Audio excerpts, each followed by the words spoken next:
नमस्कार दोस्तों, हर्षित द्विवेदी एजुकेशन में आपका स्वागत है। मेरा नाम है विनीत सागर। वर्चुअल प्राइवेट नेटवर्क या फिर वीपीएन के बारे में आपने सुना होगा। हमारा आईपी एड्रेस हाइड करके हमें इंटरनेट ब्राउज करने के लिए एक प्लेटफॉर्म आप बोल सकते हो वर्चुअल प्राइवेट नेटवर्क। वैसे वीपीएन के बारे में हम इन डिटेल डिस्कस करेंगे आगे। वैसे इंडिया में वीपीएन यूज करना लीगल है, कोई इश्यू नहीं है। पर recently Indian computer emergency response team कुछ साइबर सिक्योरिटी रूल्स लेके आया है जो सारे वीपीएन सर्विस प्रोवाइडर्स को फॉलो करना है। तो आज इस वीडियो में वीपीएन के बारे में और Indian computer emergency response team के बारे में, इनके साइबर सिक्योरिटी रूल्स के बारे में हम इन डिटेल डिस्कस करेंगे। शुरुआत करते दोस्तों, सबसे पहले Indian computer emergency response team के बारे में। ये 2004 में एस्टैब्लिश किया था दोस्तों, एंड ये काम करता है ministry of electronics and information technology या फिर मेटी के अंडर। इनका फंक्शन क्या है?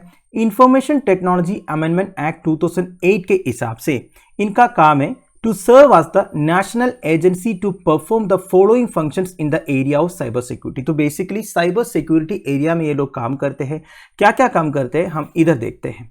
सबसे पहले collection, analysis and dissemination of information on cyber incidents. Cyber related incidents जितना होता है देश में, उसके बारे में डाटा कलेक्ट करना, उसे एनालिसिस करना, उसके बाद वो इंफॉर्मेशन को सबके साथ शेयर करना।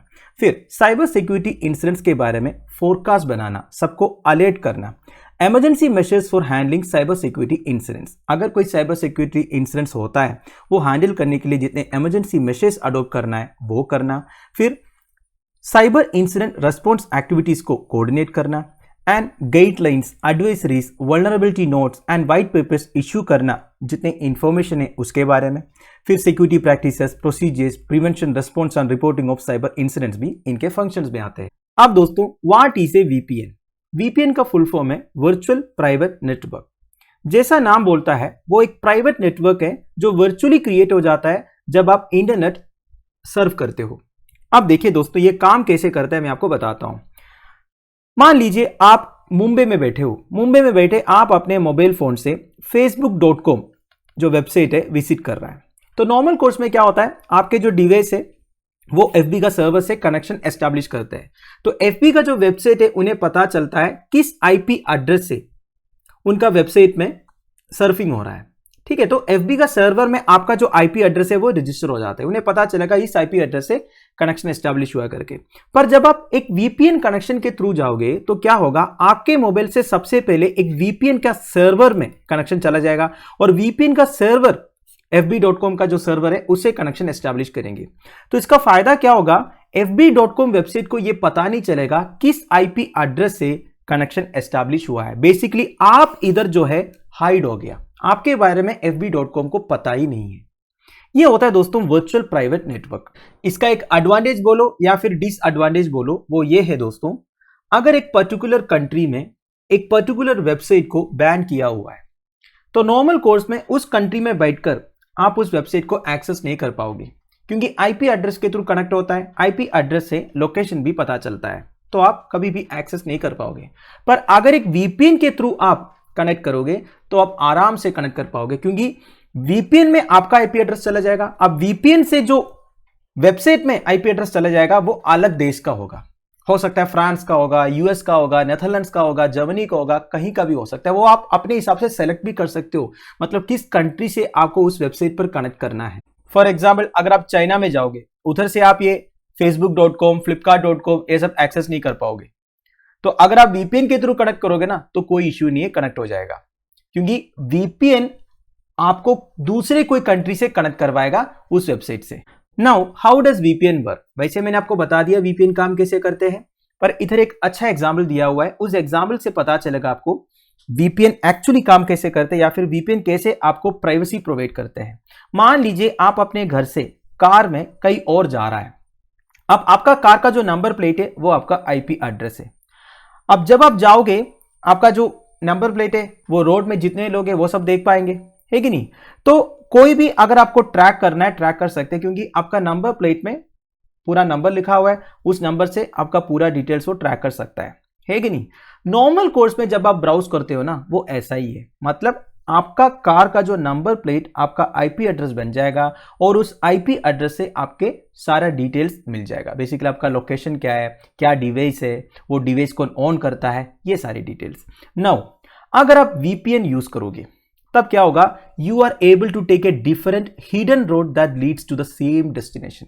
सेम डेस्टिनेशन में आप जा पाओगे पर एक हिडन रोड से जाओगे, ऐसा रोड से आप जाओगे जो कोई और नहीं देख पाएगा।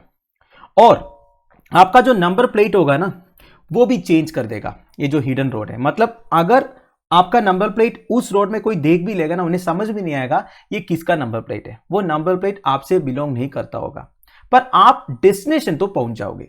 तो यह है बेसिकली वीपीएन के थ्रू कनेक्ट करना। आपकी प्राइवेसी एकदम मेंटेन होगा, किसी को पता ही नहीं चलेगा कौन उस वेबसाइट को विजिट कर रहा है। तो दोस्तों वीपीएन यूज करने का एडवांटेजेस क्या क्या है। सबसे पहला पॉइंट तो मैंने आपको पहले ही बता दिया, privacy, that's the obvious advantage. Without a VPN connection, website can see your IP address and use it to accurately identify your identity and location। देखिए VPN कनेक्शन अगर आप यूज नहीं करोगे, जो वेबसाइट्स में आप विजिट करते हो ना, वो आपका जो आइडेंटिटी है, लोकेशन है, वो सब इजीली एक्सेस कर पाएंगे। पर अगर आप VPN यूज करोगे तो आपका प्राइवेसी मेंटेन रहेगा। नाउ अगला है सेफ्टी। ये VPN would prevent everyone from the government to cyber criminals to track you easily। देखिए VPN यूज करने से आपको कोई ट्रैक नहीं कर पाएगा, तो ये सबसे फायदा किसको होगा, जो साइबर क्रिमिनल्स है उनके लिए। Using A VPN can delink your online activity from your IP address. आपका जो ओरिजिनल आईपी एड्रेस है उसे आपका जितने भी एक्टिविटी है वो डीलिंक हो जाएगा। And A VPN will also protect your internet traffic keeping it encrypted all time. आपका जो इंटरनेट ट्रैफिक जो हो रहा है ना दोस्तों, वो हमेशा इनक्रिप्टेड रहेगा, कोई डिक्रिप्ट नहीं कर पाएगा। तीसरा, लोकेशन स्पूफिंग। ये क्या है, another common reason why people use VPNs to get around geo restrictions. ये मैंने आपको पहले ही बता दिया दोस्तों। जैसे चाइना में जाके आप VPN यूज करते हो ना, देखिए इधर भी एग्जाम्पल दिया हुआ है, सर्टेन फिल्म्स और other content may not be available in new region. Netflix, for instance, knows every time you connect from your home region and which movie should not be on the menu। देखिए कुछ countries में कुछ movies को ban किया हुआ है, उस country का आईपी एड्रेस से अगर आप नेटफ्लिक्स में वो मूवी देखना चाहोगे तो आप देख नहीं पाओगे। तो इसके लिए सबसे अच्छा तरीका यह है, आप VPN में कनेक्ट करो, दूसरे कोई कंट्री से लॉगिन करो, हो जाएगा आपका काम। Finally, getting around online censorship. ये भी मैंने आपको पहले बता दिया। देखिए कुछ कंट्रीज में कुछ वेबसाइट्स को बैन करके रखा हुआ है। आप जस्ट गूगल सर्च करके देखिए, आपको पता चल जाएगा गवर्नमेंट की तरफ से कितने वेबसाइट्स को ऑलरेडी बैन करके रखा हुआ है। पर VPN ये सारे रेस्ट्रिक्शंस को बाईपास करने के लिए आपको हेल्प करेंगे। वैसे दोस्तों, free access to the web it is an important element of the freedom of speech and expression. ये बात भी आपको पता होनी चाहिए। इंटरनेट के लिए जो फ्री एक्सेस है, ये one of the fundamental rights आप बोल सकते हो, because this is a part of free speech and expression. तो जितने जर्नलिस्ट होते हैं, एक्टिविस्ट होते हैं, वो सारे VPNs यूज करते हैं अगर उन्हें कोई पर्टिकुलर वेबसाइट विजिट करना है जो गवर्नमेंट ने बैन करके रखा है। पर दोस्तों ये सीक्रेसी का मिसयूज होता है। अब ऑब्वियस सी बात है दोस्तों, अगर कोई अपना आइडेंटिटी छुपा पाएंगे तो जरूर जो साइबर क्रिमिनल्स है उनके तो बल्ले बल्ले हैं। आजकल जितने ऑनलाइन क्राइम्स होता है ना दोस्तों, like online fraud, cyber bullying, stalking etcetera, वो सारे VPN के थ्रू ही होता है, क्योंकि वो अपना आईपी एड्रेस हाइड करके ही करना चाहेगा ना। अब देखिए कोई भी एक टेक्नोलॉजी का एडवांटेज भी होगा, डिसएडवांटेज भी होगा। जो अच्छे लोग हैं, समझदार लोग हैं, वो एडवांटेज को यूज करेंगे। जो क्रिमिनल्स है वो ऑब्वियसली डिसएडवांटेज का फायदा उठाएंगे। ऊपर से दोस्तों आजकल सब कुछ ऑनलाइन हो रहा है, हम सारे एक्सपोज्ड है इस तरह के साइबर क्राइम्स के लिए। इसलिए गवर्नमेंट ने अभी डिसाइड किया है, कुछ रेगुलेशंस लाते हैं वर्चुअल प्राइवेट नेटवर्क प्रोवाइडर्स के लिए। वो क्या क्या है वो हम डिस्कस करेंगे। CERT-IN या फिर Indian computer emergency response team अपने लेटेस्ट डायरेक्टिव्स के थ्रू ये बताया है, इंडिया में जितने VPN सर्विस प्रोवाइडर्स है उन्हें कुछ डिटेल्स मेंटेन करना है, कम से कम 5 साल के लिए या फिर उससे लॉन्गर पीरियड के लिए। क्या क्या डिटेल्स है?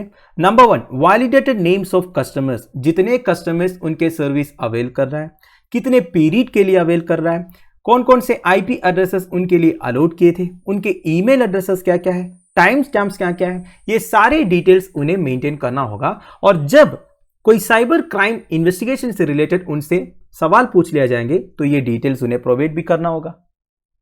तो समझ गए ना दोस्तों, कोई एक साइबर क्रिमिनल अगर कोई VPN के थ्रू कोई साइबर क्राइम करता है, वो सारे डिटेल्स वो VPN सर्वर में स्टोर्ड होगा। ये है CERT-IN का लेटेस्ट डायरेक्टिव।